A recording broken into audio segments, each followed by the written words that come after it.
Les fidélités de Diane Brasseur chez Alary Éditions, c'est l'exemple même de livre que l'on n'avait pas envie de lire et par lequel on s'est fait complètement piéger. Les fidélités de Diane Brasseur, donc chez Alary Éditions, franchement, quand on lit le pitch de ce bouquin, on n'a absolument pas envie de se plonger dedans.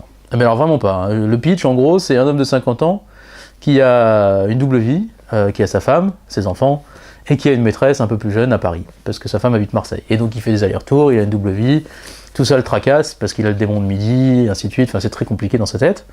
Donc finalement le pitch, comme ça, donne pas forcément envie d'aller dans le livre. Et puis on se dit, bon, allez, on va lire les 3-4 premières lignes, les 3-4 premières pages, les 10 premières pages, les 40 premières pages, les 50 premières pages, les 100 premières pages, et en fait on est happé par le style au cordeau de Diane Brasseur, par sa façon de croquer les interrogations, les questionnements, les culpabilités, les ressentiments, les sentiments justement qui étreignent cet homme, partagé entre deux vies, entre deux femmes, et entre deux désirs différents l'un de l'autre.